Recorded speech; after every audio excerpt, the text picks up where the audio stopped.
The flyweight division now has their own Dagestani Combat Sambo world champion and a former flyweight champion at Fight Nights Global. Tagir Ulanbekov is an absolute savage, and we're going to have a look at his career highlights in this video.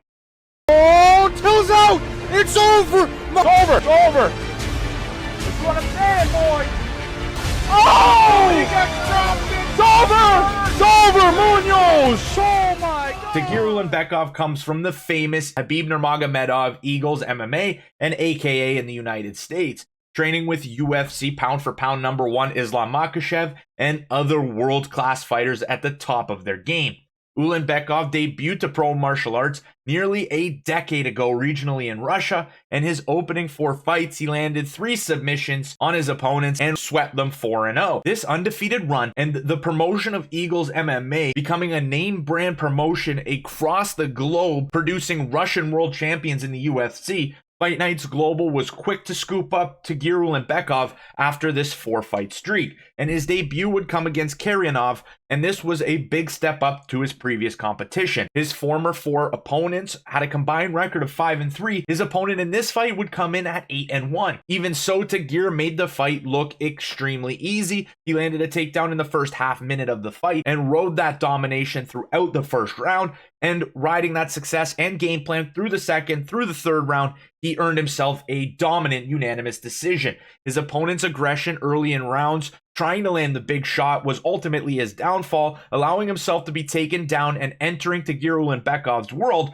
where he dominated. Tagir Ulanbekov would land a 3rd round finish in his next fight against Azu Almabayev, absolutely dominating over 3 rounds with multiple takedowns before finishing his opponent, forcing his opponent to tap to strikes, and then would take a decision from Sajdul Haq in his next fight, and finally he would get an opportunity at the Fight Night Global flyweight title, and it would come against Vartan Astrian. Tagir would be successful in his first 5-round spot here, winning via submission and taking home the championship for Eagles MMA. He would celebrate with his team, including Abdul Manap Nurmagomedov, Khabib, and the great fighters from Eagles MMA. And his next fight would be an early preview between 2 future UFC flyweights, where Tagir took on Zaglas Zhumagulov. This flyweight bout was overall an elite 5-round bout between 2 flyweights that you could see the talent from this early in their career, and this fight wasn't without controversy in my opinion. Tagir initiated the grappling. Tagir was always on the front foot, and honestly, I didn't see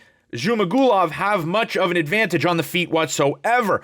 I think it might have been the counter-striking from Zaglas that edged the fight in the judges' eyes. But that being said, Tagir Ulanbekov landed 6 takedowns in this fight and a knockdown in the 3rd round that I thought was clear enough to give him the edge in the fight. Tagir was visibly frustrated by not getting the nod here. In my opinion, again, I wouldn't go as far to say that this fight was a robbery, but my belief is when we saw the championship leave Tagir Ulanbekov's hands, that this result went to the wrong person at the end of the day. But nonetheless, Tagir Ulanbekov would leave Fight Nights Global after this fight and move to guerrilla fighting, where he would win 3 straight fights, including his first fight for the flyweight title, defending it twice before being brought into the UFC to be yet another Eagles MMA fighter to make the Ultimate Fighting Championship at the top of global mixed martial arts. Tagir would debut in the UFC at 11-1 and take on Bruno Silva. He'd be set as the 5-1 favorite here and win a grappling contest, landing 5 of his own takedowns to Silva's 4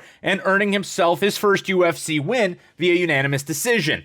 Then again, getting in as a nearly 4-1 favorite against 18-5 Alan Nascimento. This fight was razor close, with Tagir landing 4 takedowns but being outstruck by Nascimento over the 3-round total. Tagir was given the edge for his resilience in takedowns, but this fight was really close and could have gone either way. His 3rd UFC contest would again see Tagir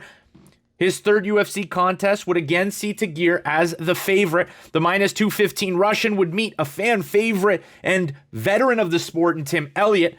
Tim Elliot upset the Russian, earning a 29-28 decision on all 3 judges' scorecards.